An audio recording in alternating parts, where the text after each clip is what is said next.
The one thing I say is I hope they don't play that way against Morocco, because I remember Iran and Nigeria at the last World Cup. It was one of the worst games I've ever seen. It was 0-0, and if it's like that between Iran and Morocco, I don't think it'd be an awful lot of fun to watch.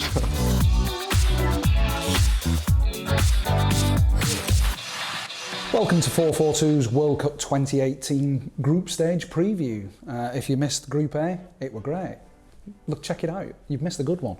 This is going to be good too. This is Group B, and this is where we've got Portugal, Morocco, Iran and Spain. I think I can predict which two teams are going to go through from this group, but what do you think, Chris? Portugal and Spain? Yeah. No, actually, I think the other order. But I think Spain will win the group, Portugal second. Yeah, Morocco and Iran, it would be a huge surprise if either got through this group. The one advantage they may have is that Spain play Portugal first up. So obviously Iran play Morocco. Whoever wins that game gets a bit of a head start potentially on whoever loses the other match. So if Spain beat Portugal, for instance, that would put a bit of pressure on Portugal.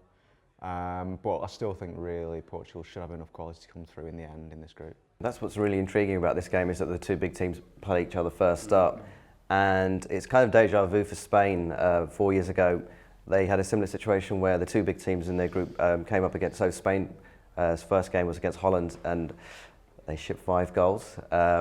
And kind of it derailed their whole tournament pretty much straight away. And so while that's unlikely to happen again, they do have, previous when it comes to underwhelming in their first game.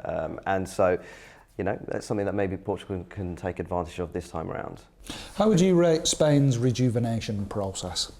In terms of the rejuvenation process, you still have the spine of the team that won it. So, you've got Piqué and Ramos at the back, Alba, who admittedly was an upgrade on Capdevila, but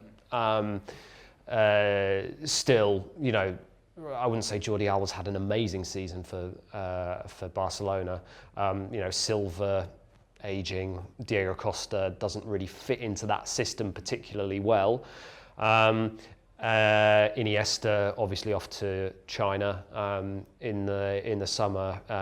His legs are very very much starting to go. What they really struggle with is pace. If Plan A doesn't work for Spain, then they've got Plan A. And if that doesn't work, they've got Plan A. And if that doesn't work, then they've got Plan A squared, which is Plan A, but even more passes. So you think, Andy, that Spain might struggle against packed defences? One thing you were going to say, they're going to have to go to Plan A squared. Yeah. Now, speaking of packed defences, Morocco and Iran. The Moroccan is first World Cup they've got to since France '98. They'll be ready to defend.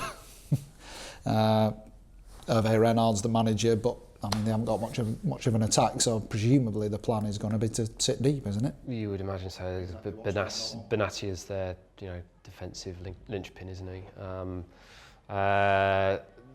You would imagine that's the plan. See how far 0-0 can take. It worked for Switzerland in 2010 against Spain. You can say it's a one-off, but it can happen. So, yeah, that's the only way I can see them going through either, Morocco or Iran, to be honest. Just see how far 0-0 will get you and play from there, basically. I think particularly you could see that with Iran, where I think in qualifying they were known for being fairly solid and fairly defensive, and actually in the last World Cup they were very close to getting a draw out of Argentina when Messi scored late on. Carlos Queiroz still the manager? Yes, the same manager. So yeah, I think certainly Iran I could see playing that way.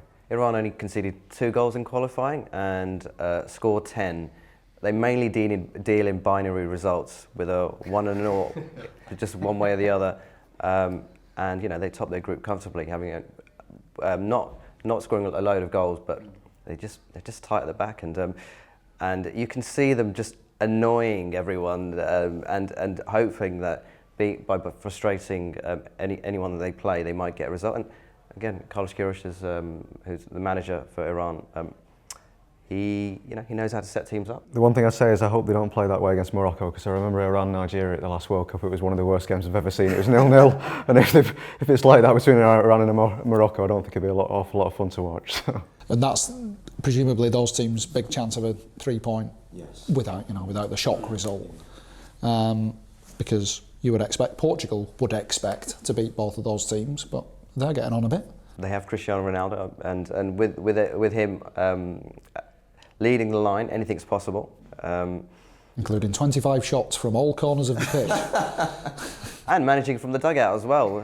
I think whenever you go into the pitch and Ronaldo's on your team, you always fancy your chances. They have Bernardo Silva as well, who kind of provides a bit of creativity in midfield. Yeah. Beyond those two, Yeah. you know, Renato Sanchez has been rubbish since the last Euros. Still got Pepe at the back, but there's not a great deal of creativity. Well, in the defence, Pepe is 35, Bruno Alves is 36, Font's 34. Fonte's had a tough time as well. Obviously gone to China. He lost his first game in China 8-0. Then he played in the friendly against Holland. They lost 3-0 and he got a lot of criticism. So that defence now, it's whether it's possibly just gone 2 years too far now, and whether it won't be. I mean, that was a big thing in why they won the Euros, is the solid defence. And if they can't repeat that, then they haven't. Well, all they've got then is Ronaldo, basically. So are we still confident that Portugal will get through in second then? I think so. I think that the big concern for Morocco and Iran would be just scoring goals. And so if they had a bit more firepower, then I might be slightly more concerned for Portugal.